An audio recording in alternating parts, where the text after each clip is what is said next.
শুল্ক ও ভ্যাট বাড়ানোর কারণে ফল আমদানি কমেছে প্রায় 30% মতো। সরবরাহ ঘাটতিতে বেড়েছে ফলের দামও, কমেছে বিক্রির পরিমাণ।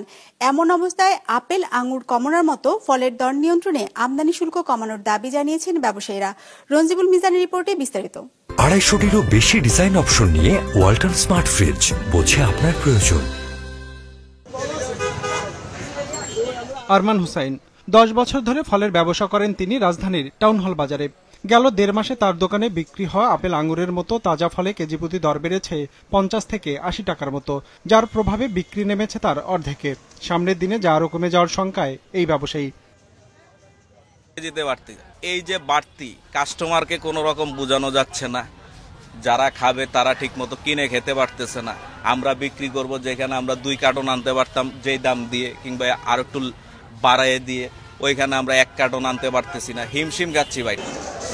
তার দোকানে বিক্রি হয় এসব ফল আসে বাদামতলীর আড়তগুলো থেকে। সেখানকার ব্যবসায়ীদের হিসেবে দেশের ফলের চাহিদার 60 থেকে 65% আমদানি করতে হয় বিশ্ববাজার থেকে, বাকিটা পূরণ হয় স্থানীয়ভাবে।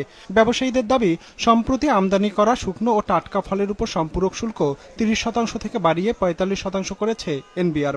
আপেল, আঙ্গুরের মতো ফল ও জুসের উপর শুল্ক 20% থেকে বাড়িয়ে 30% করা হয়েছে, যার প্রভাবে এই বাজারে প্রতি কেজি ফলের দর বেড়েছে 30 থেকে 40 টাকার মতো। ডিউটিটা একটু বেশি হওয়ার কারণে মালের পুরো ইটা বেশি হয়ে গেছে, এই জন্য এটা একটু বিক্রি কম হচ্ছে। আগে তো ডিউটি বাড়তি ছিল, আবার কিছু বাড়াইছে, যার কারণে এখন আমাদের সমস্যা হইতেছে। একটা খুচরা দোকানদার নিয়ে বিক্রি করতে পারে না, ওইভাবে বিক্রি করতে পারে না।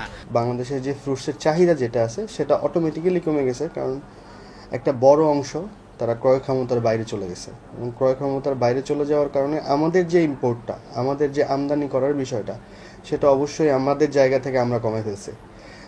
আগে আমরা যেই এক গাড়ি মাল যদি বাদামতলী নিয়ে আসতাম, আমাদের এক গাড়ি মাল খালি হইতে সময় লাগতো সর্বোচ্চ 2 থেকে 3 ঘন্টা। এখন এক গাড়ি মাল খালি হইতে কখনো 3 দিন 4 দিনও লাগে। এনবিআরের তথ্য মতে 2021-22 অর্থ বছরে আমদানি করা ফলের উপর শুল্ক ও কর দিতে হতো 89.32%। 2022-23 অর্থ বছরে তা বাড়িয়ে করা হয় 113.80%। আর চলতি অর্থ বছরে 2 দফায় বাড়ানোর ফলে এই হার দাঁড়ায় 136.20%। ব্যবসায়ীদের হিসেবে আন্তর্জাতিক বাজার থেকে 100 টাকায় 1 কেজি ফল কিনলে আমদানি শেষে এই ফলের জন্য সরকারকে শুল্ক ও কর দিতে হয় 36 টাকার বেশি। এর সাথে পরিবহন খরচ, ব্যাংক ঋণের সুদহার আর অন্যান্য খরচ যোগ করলে পাইকারি বাজারে পৌঁছাতে দর পড়ে অন্তত 280 টাকার মতো। এমন উচ্চ মূল্যের প্রভাবে চাহিদা ও বিক্রি কমেছে ফলের, এতে বিপাকে পড়েছেন ব্যবসায়ীরা।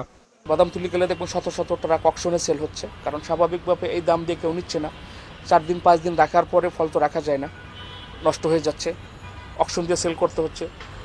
অকশন দিয়ে সেল করলে আমাদের যে পুঁজি থাকে, সেই পুঁজির 3 ভাগের 1 ভাগ আসে, 2 ভাগ লস হয়ে যায়। ইম্পোর্ট অনেক কমে গেছে, আমি ধরে নিতে পারি, আমি বলতে পারি 30% ইম্পোর্ট কমে গেছে। মূলত আন্তর্জাতিক মুদ্রা তহবিল IMF এর $4.7 বিলিয়ন ঋণের শর্ত পূরণে রাজস্ব বৃদ্ধির প্রচেষ্টা হিসেবে বিভিন্ন খাতে শুল্ক বাড়ানোর সিদ্ধান্ত নেয় সরকার। রঞ্জিবুল মিজান, বিজনেস রিপোর্ট, মাছরাঙা টেলিভিশন।